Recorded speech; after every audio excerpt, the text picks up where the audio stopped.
All right, family, I'm back with another episode of Car Drama 101. I mean, I thought I knew a bunch of stuff that I didn't know. I made one video and now I learned some more stuff, which is cool. So if you saw the last video where I did the difference between a supercar and a hypercar, I totally left out the category of exotic. And then I started going down the rabbit hole. I'm like, exotic is a supercar. And then sure as shit, ChatGPT sessions later, now I know that exotic is another category, and we got to talk about it. And today. I'm going to talk about the exotics, the supercars, and the hypercars together, and how they are different. And I thought, what better way, once again, to learn than to do a video with you guys. So let's kick it off. All right.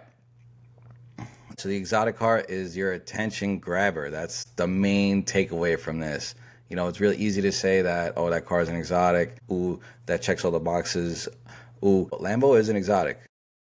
But Lambo is also a supercar. Lambo is not a hypercar. Depending on what Lambo you get. I'm fucking losing it here, guys. All right, let's go. All right, an exotic car is a rare, stylish. It turns everyone's heads everywhere we go. It's not just for speed. That's what I've learned. It's also looks and feels. They're usually handcrafted, designed, probably Italian, German. You know, the list goes on. I don't know if, I guess, yeah, you could be American too, man. Come on now. Anybody can make an exotic car. Basically, it's a unique style of heritage. And then depending on who builds it, it's going to be different. Very different where they focus on. Some people focus on power. Some people focus on looks, suspension, turning, whatever. I think Lambo, Lamborghini Gallardo, Ferrari 458, Aston Martin DB11, your Maserati MC20. Those are both sick looking cars. Aston Martin DB11, the Maserati MC. Gorgeous. They look fast, they look sick, they're rare, but I don't think they have over 800 horsepower or over 600 horsepower. Price point might be around there. Aston's over 200K. Yeah, it still doesn't put you in the supercar category. Hello, welcome to a new category. I didn't know this, man. All right, cool. I'm glad I learned this and I could be a little bit more. I don't care. I'm still gonna call Lambo an exotic. To me, every single Lambo is an exotic. Yeah, you could say that. You could say every single Lambo is an exotic. You could say every Lambo is a supercar until you get up over into the hypercar category. I mean, Lambo is pretty wide range. A Corvette is not a supercar. Corvette is not an exotic. But if you get a ZR1, then you're in the supercar category and you're probably an exotic. But Corvettes, they roll together. You'll see a ton of them. Even people that aren't into car shows and all that stuff, they're still got, vets. I mean, at a time they were 50. I think they're still 50, 60 grand starting out. If you want to get a basic Corvette, that's 60 or 70 grand. Not exotic. If you build it or spec it in a different way, color, seatbelts, do all that, all the bells and whistles, and check every single box and choose whatever you want, I think that's an exotic car. You know, the C8 looks like an exotic. You know, now the C8 will not be a supercar, but the C8 ZR1 is most definitely a supercar. Is it a hypercar? Not yet. They're over 1,000. Someone's got to check me on that.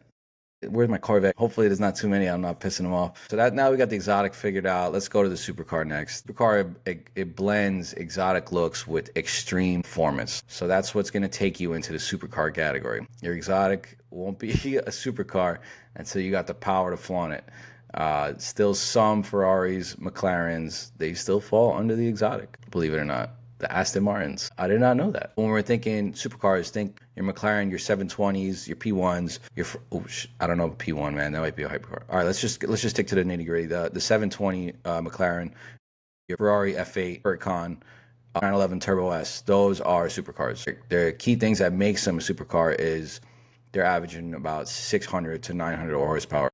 Once again, that checks one of the boxes, horsepower, and then we're going to talk about how their price point also is in that category as well. Street legal, track compatible, balance, power, and luxury. A supercar earns its title by performance, not just looks. You know, so it's got to have 2 out of those 3. I think we went with 4. Horsepower, looks, price point, top speed. Those are kind of horsepower, top speeder together. And that brings us probably that one that checks all the boxes, the hypercar. This is like the elite. This is like the Mac Daddy of all cars. Well, all race cars, or I don't know. Some might say it is the Mac Daddy of all cars. Depending on your taste, it doesn't matter. Once again, it does not matter. It doesn't matter what you think is the best car. It's your opinion. That's the most important thing that everyone needs to get through their head. You know, whether it's a little desk car that's your dream car. It could be old school classic, old school Impala, maybe Chevelle SS, or it could be that little hypercar. It could be a little supercar. Now you know the difference, and so do I, and that's what I love. Hypercar, top of the food chain, the fastest, the most advanced, the rarest. They probably are the rarest. It takes a decade to make one. They're not producing plants. I mean, they're pretty much mostly hand put together. Each part is probably custom built. You know, I've seen whole steering knuckles made of carbon fiber. I've seen no brake lines, like where they put the fluid through the metal into the caliper, and I'm just like, what is this? This is sick. I love it. I want that. I can't have it, but I want it. I don't know why I need it, but I want it. Those are going to be more on your level of your Chirons, the Bugattis, the Koenigseggs, Rimac, McLaren Speedtails, something that's crafted inside a lab, and not many are made, and not many are allowed to make them.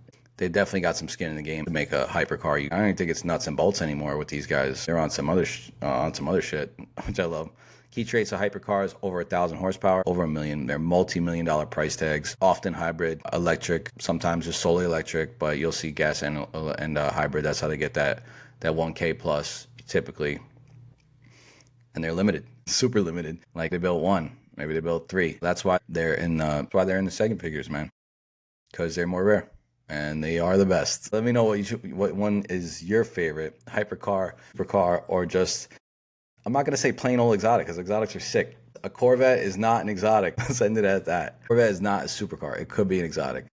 I had a Corvette. My wife's dream car was a Corvette. I've always worked on them, working in GM dealers. And when I see them, it's still something you always love. Even a base Corvette is badass. You're strapped right next to a V8 right in front of you, and the trans and differentials right behind you. You're sitting on it. You feel everything. It don't matter. We pulled up to so many supercar meets. We didn't care. We were in rallies. We did a whole bunch of stuff. You know, we were the only vet in there. But black on red, we fit in. So if you want to get into that supercar or hypercar class, you know, you want to go to the ride outs, don't get a low car. Get something slam. Get something with some exotic colors on the inside. And then there you go. I guess we were an exotic. Who knows? You be the judge. Or don't judge. That's the moral of the story today. I learned some stuff. I hope you guys learned too. Hit me in the comments. Let me know. I'll do another video. I'm loving this. Thanks for joining us on Miami Car Cartel. Catch us on the next ride. Let's go.